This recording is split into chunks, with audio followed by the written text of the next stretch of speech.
আমি সন্তান হারা এক দুঃখিনী মা। আর সেই সুযোগটা আমার হাজবেন্ড কাজে লাগিয়ে তার বংশ রক্ষা করার জন্য গত 29 মে সে আমাকে আর আমার মেয়েকে ফেলে নতুন জীবন শুরু করার জন্য, বংশ রক্ষা করার জন্য গ্রামের বাড়িতে গিয়ে বিয়ে শাদী করে নতুন জীবন শুরু করছে। আজকের এই প্রোগ্রামে এখানে একটা শব্দ ইউজ করা হয়েছে, নির্যাতনকারীর সমর্থনে।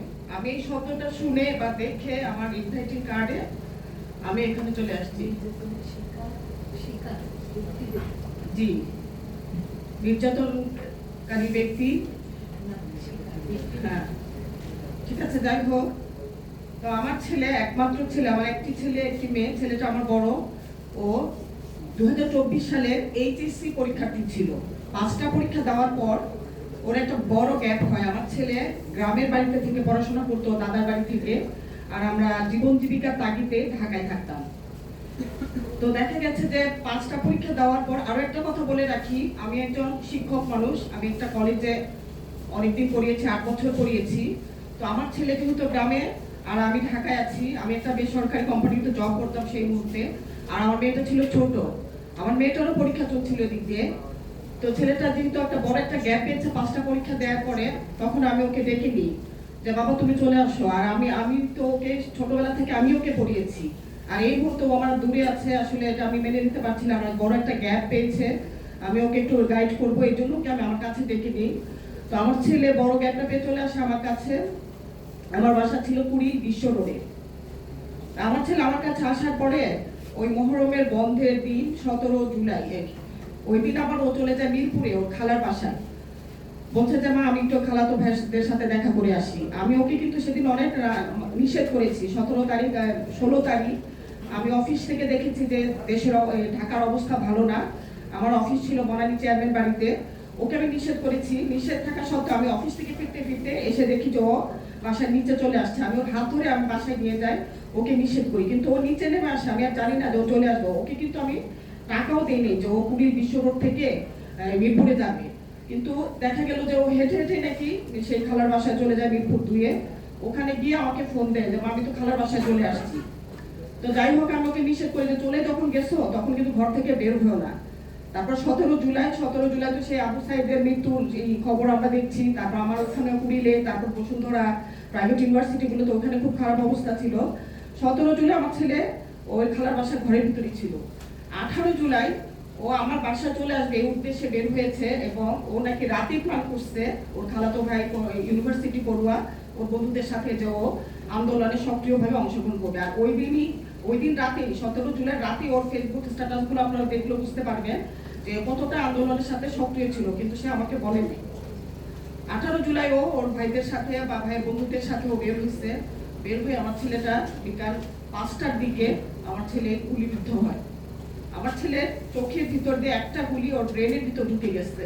ওর সাথে যে ওর ভাইয়ের বন্ধুরা ছিল ওকে ধরে হাসপাতালে নিল। স্থানীয় হাসপাতালগুলো মিরপুর 10 গোল চত্বরে, ওখানে ওরা নিষেধ করে দিতে পারবো না, ঢাকা মেডিকেলে নিয়ে যান।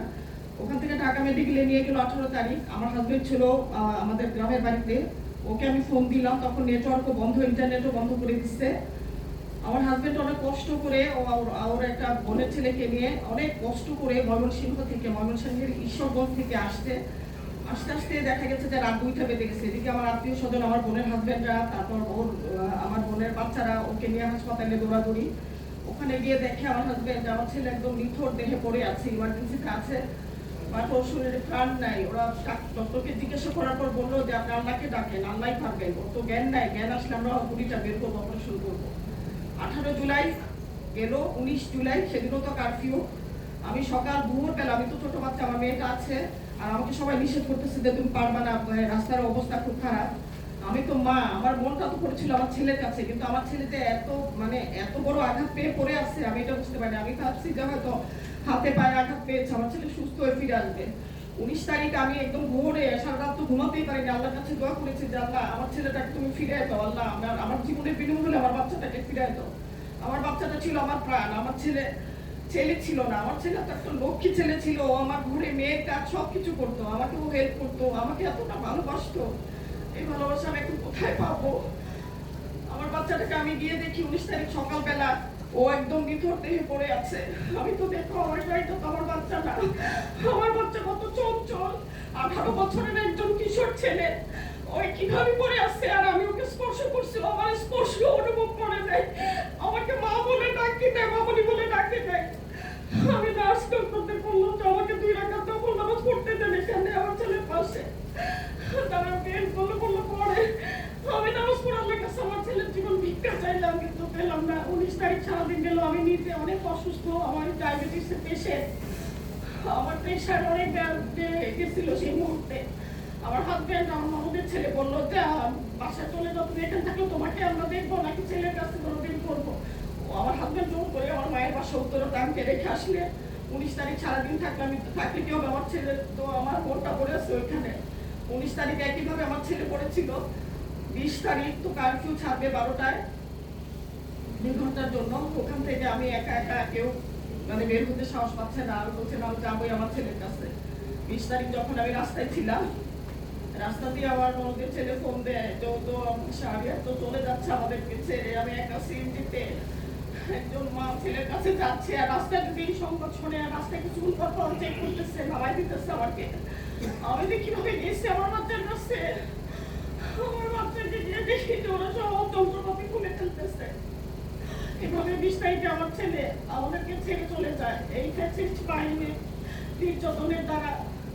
আমি তো নির্যাতিত, আমার ছেলেকে হারায় একটাই ছিল আমার ছেলে।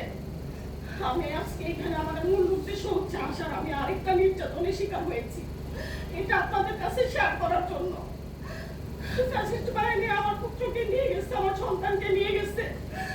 আমি সন্তান হারা এক দুঃখিনী মা, আর সেই সুযোগটা আমার হাজবেন্ড কাজে লাগিয়ে তার বংশ রক্ষা করার জন্য গত 29 মে সে আমাকে আর আমার মেয়েকে ফেলে নতুন জীবন শুরু করার জন্য, বংশ রক্ষা করার জন্য গ্রামের বাড়িতে গিয়ে বিয়ে শাদী করে নতুন জীবন শুরু করছে। আমি এই নির্যাতনের কথা কার কাছে বলবো বলে? আমার বাচ্চা চলে গেছে, ফ্যাসিস্টরা মেরে ফেলছে, দেখে আমার দোষ, আমি কি দায়ী? আমার পুত্র সন্তান নেই, সে পুত্র সন্তান জন্মদানের জন্য, বংশ রক্ষার জন্য আমার মেয়েটাকে ফেলে আমাকে ফেলে চলে গেছে। এবার বলে আমি কার কাছে বিচার চাইবো? আমাকে কে বিচার রাষ্ট্র করে দিবে? আমার মেয়েটা 10 বছরের মেয়ে, সে তার বাবাকে বলছিল বাবা আমি তো তোমার মেয়ে, আমি আছি, আমি তোমাকে দেখবো। আমার হাজবেন্ড আমার মেয়েটার মুখের উপর বলে দিচ্ছে যে না মা তোমাকে বিয়ে হবে না, তুমি তো শ্বশুর বাড়ি চলে যাবা, আমার ছেলে সন্তান লাগবে, তোমার ভাইয়া লাগবে। আমি এই বিচার কোথায় পাবো বলে? আপনাদের কাছে আমি প্রশ্ন রেখে গেলাম, আমার বাচ্চাটা দেশের জন্য, দেশের মানুষের জন্য জীবন দিয়ে গেল কি আমার আজকের এই সাজা পাওয়ার জন্য, এই নির্যাতন হওয়ার জন্য আমার ঘরের মানুষকে দিয়ে? ধন্যবাদ কষ্ট করে আমার এই কথাগুলো শোনার জন্য।